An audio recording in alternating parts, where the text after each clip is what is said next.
Assalamualaikum warahmatullahi wabarakatuh. So now we are going to continue with chapter 3 for physics sem 2, electric current and DC circuits.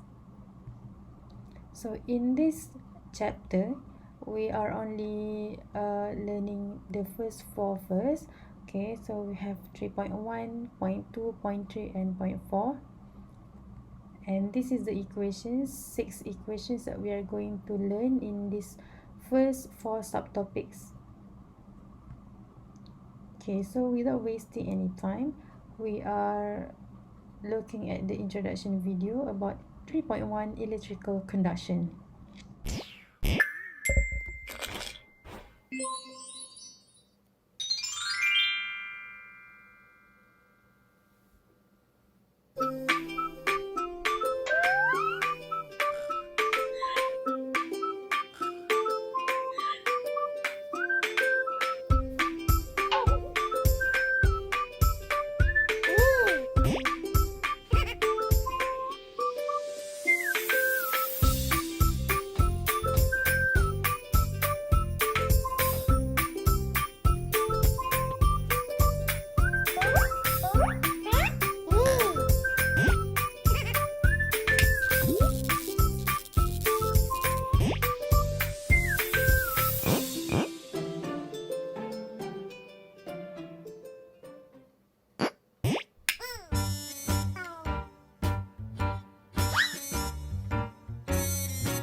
So 3.1 3.1.1 electric current.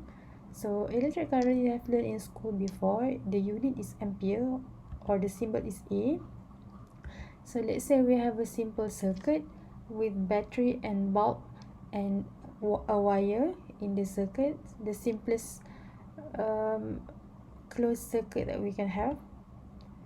So there's two directions that you need to consider. The first one is the electric field or electric current. It was flow from positive terminal to negative terminal, and we have electrons flow, and electrons flow from negative to positive terminal. Because electron itself is negatively charged, so they move from negative to positive terminal. It was opposite with the electric field direction, electric current direction.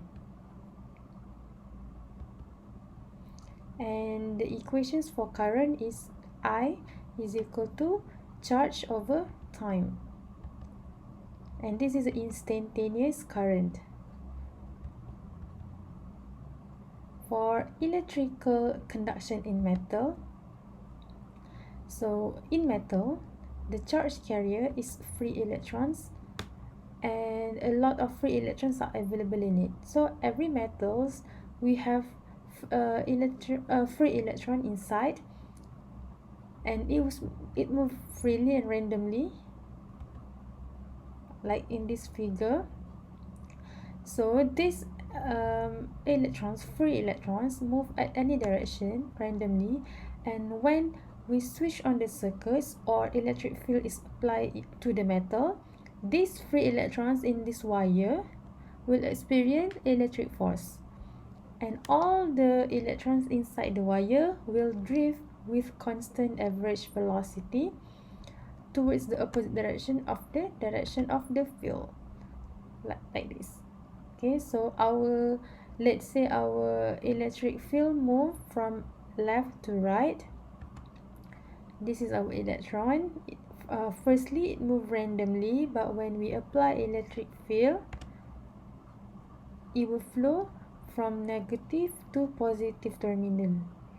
Okay, you must remember that electric field or electric current is opposite direction flow from electron flow negative to positive, electric field positive to negative. This is also the same direction as the electric field. This is I is electric current. Electric current is flowing in the opposite direction of the electron flows. So for example 3.1, a silver wire carries a current of 3 ampere. So we have our I is 3. Questions A, determine the number of electrons per second pass through the wire. So the questions A1 N over T. So I is equal to Q over T. We only have one equations in this subtopic. So we know that Q is equal to NE, number of electrons times charge of electrons. So we just substituting in the equations. So yeah, we have I, and then E is electron charge is a constant value they give you in the questions. Yeah. So we want the N over T. So do your maths, and then you will get 1.88 times 10 to the power of 19 electrons per second. So for questions B, the amount of charge flows through a cross-sectional area of the wire in 55 seconds. So we have the 55 seconds. They want the amount of charge flow. That's means we want the Q. So we know that Q is equal to IT. So we have the I, which is 3, and then T is 55. So just press the calculator and you will get 165. And don't forget that the unit for charge is coulomb. You have learned in chapter 1. So next is 3.2, resistivity and Ohm's law. We will look a video first before we proceeding.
Right, 3.2 resistivity and Ohm's law. Okay, first we cover resistance R first, yeah. So resistance is the, okay, this is to make it simple. R resistance is equal to V over I, where V is the potential difference, voltage, and I is the current. We learned current just now. So resistance is the measure of components' opposition to the flow of electric charge.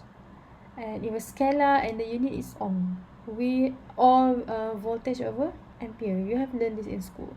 So just be very quick. And in general, the resistance of a metallic conductor increases with temperature.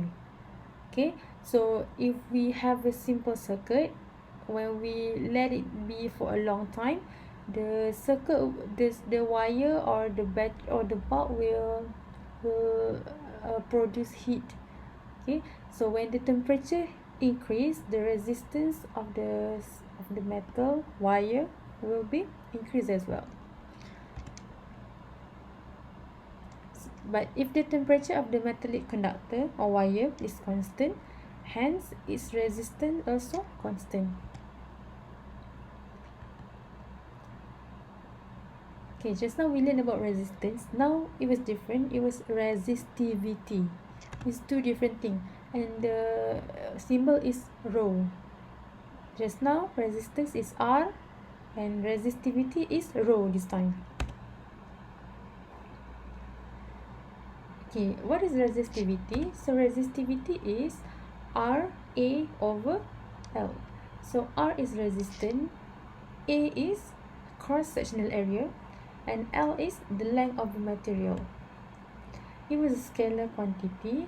So when we derive from the equations from the formula, the units of resistivity is ohm meter, because R is ohm, and then area over length is length.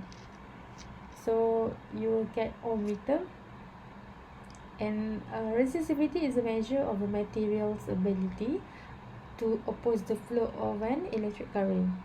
And resistivity depends on the type of material and temperature. So please remember that resistance just now only depend on the temperature, but resistivity, it depends on the temperature and the type of material made from the wire. So for example, copper wire have different resistivity. What else? Lead wire will produce different resistivity. Okay, and a good electric conductors have a very low resistivities, and good insulator have a very high resistivity. Right. So an example for 3.2, a wire of length 10 meter, which is L, and diameter of 4 millimeter has an electrical conductivity of 6 times 10 to the power 7 per ohm per meter. Calculate the resistivity of the wire. So make sure you know, if you look at the questions, they ask resistivity and then B resistance. So A they want the rho, and then B they want the R. So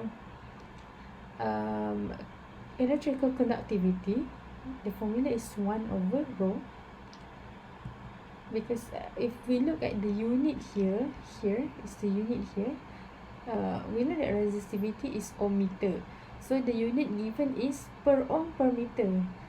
So we can get the equations for electric conductivity, which is 1 over rho.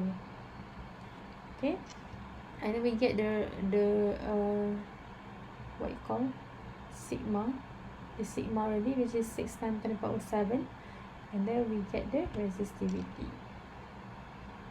Okay, that was a very simple task. Okay, now calculate the resistance of the wire.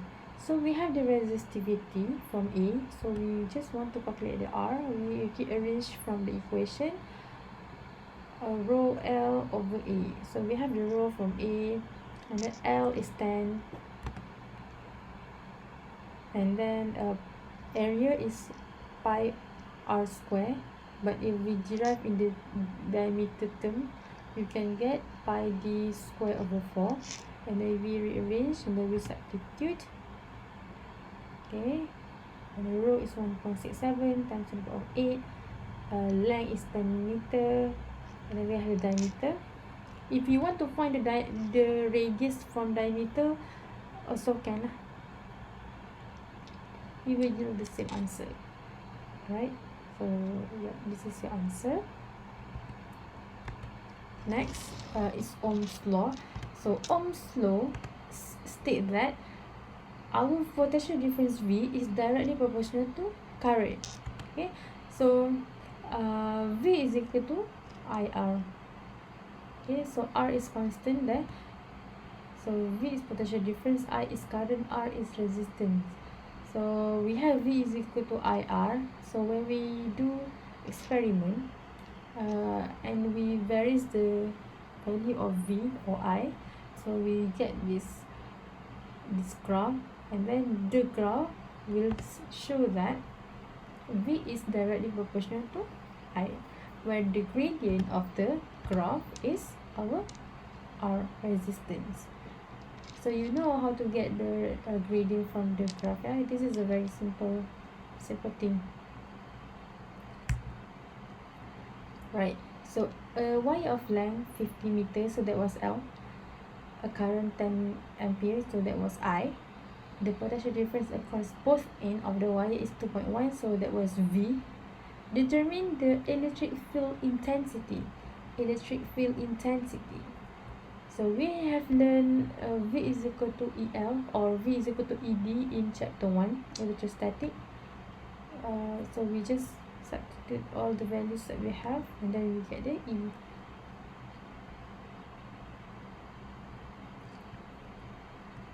And then for B, the resistance of the wire. So we have the V is equal to IR, Ohm's law. We have the V, and then we have the current as well. So we want to find resistance, we just substitute and rearrange, we get 0.21 ohm.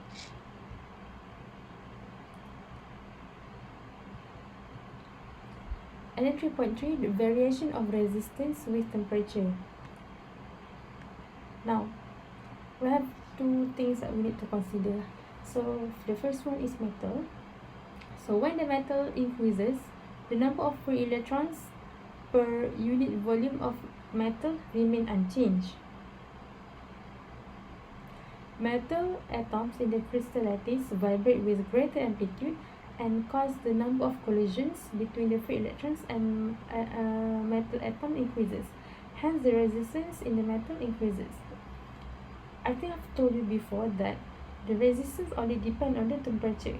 So when they need or when you are curious about the explanation, this is what I'm talking about. Yeah, so we have a lot of free electrons in the copper wire. In the wire, doesn't matter if it's any metal. Okay, let's say we have a wire. So in wire have a lot of free electrons, and when it was heated, the collision among the free electrons will be very, very higher, and then the number of collision increases, hence the resistance of the metal increases. So if we have a superconductor is a class of metals and compound whose resistance decreases to 0 when they are below the critical temperature. And we have a new parameter, which is alpha. Alpha is coefficient of resistivity. It was a fractional increases in resistivity of a conductor per unit rise in temperature.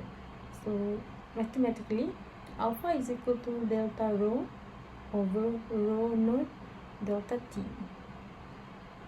where delta rho is change in resistivity, change in temperature for delta T, and initial resistivity for rho naught. So when we rearrange this, you get these equations, and since rho is directly proportional to resistance, so we can just substitute rho with R, and the unit for alpha is per degree Celsius or per Kelvin. If you notice that these equations is a little bit the same, not a little bit, it was exactly the same like the equations that we learned in chapter 12 in Sem 1. where length is equal to length naught 1 over alpha delta T. Okay, so from these equations, the resistivity of a conductor varies approximately linearly with temperature. So when temperature increases, resistivity also increases. Now, a copper wire has a resistance of 25 milliohm. Resistance, not resistivity. So this is R of 25 milliohm. Don't forget the prefix. At 20 degrees Celsius, when the wire is carrying a current, heat produced by the current causes the temperature of the wire to increase by, not to. It was increased by 27. That means the initial temperature you need to plus with 27 to get the final temperature. So calculate the change in wire resistance. They want the delta R. So we list all the information that we can get. So we are using this because we want to find the resistance. If they ask you resistivity, then we use the resistivity equations. So we arrange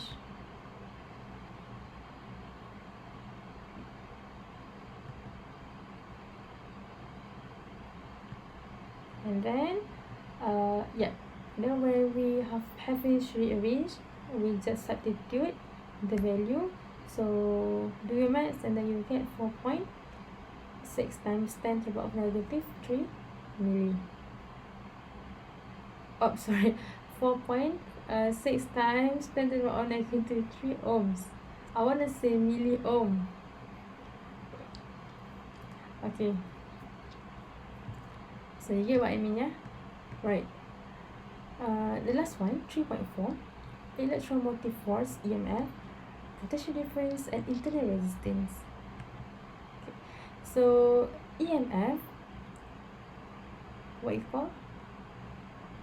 Epsilon, and potential difference V. So let's say we have this circuit. We have the battery, we have wire, and then we have resistance. Okay. So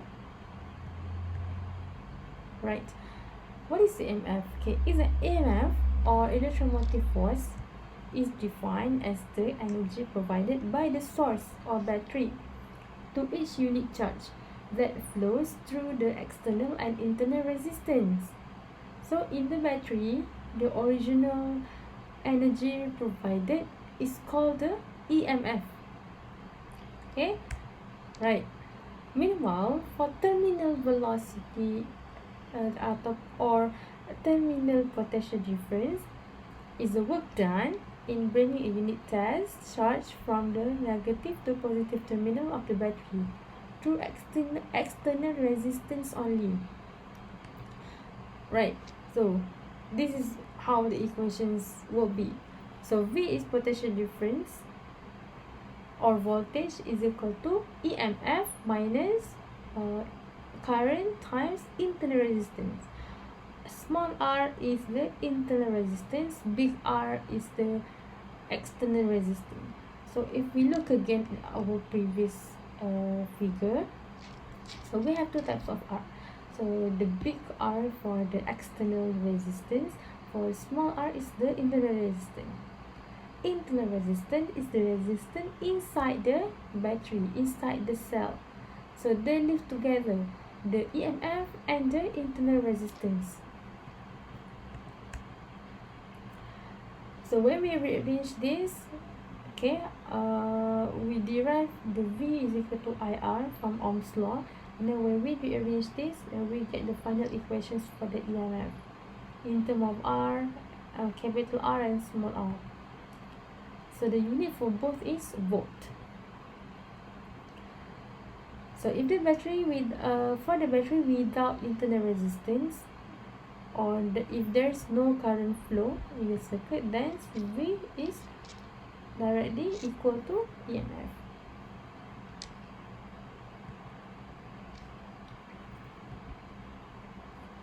Right, internal resistance of a battery. So internal resistance is the resistance of the chemicals inside the cell between the poles. So the equations to find the internal resistance is voltage R, potential difference across the internal resistance, over the current in the circuit. And the value of internal resistance varies because it was depend on the type of chemical materials inside the battery. Okay, there is a symbol for EMF and internal resistance. I have told you before, so it can be right or it can be left, doesn't matter. Right, a battery has an EMF of 9 volt and internal resistance, small r, 6 ohm. Determine the potential difference across its terminal when it is supplying a current of 0.5 ampere. Okay, so they want the potential difference, so they want the V, yeah? So we have the EMF, we have the current, we have the R, so we just substitute and then you get the V, 6 volt. And for B, determine the maximum current which the battery could supply. So the current is maximum when the total external resistance R is 0. So use these equations again and then you substitute again. Okay, and then you get current. Why the current is maximum when the total external resistance R equal to 0? Because if we imagine that in our circuit, when there is no resistance, then the current will be very, very high. The bulb will be very, very bright. Compared to a circuit with a very high resistance, the bulb will produce a very low light compared to a lower resistance circuit. Okay, that's it for the first 4. See you later. Have a nice day, guys.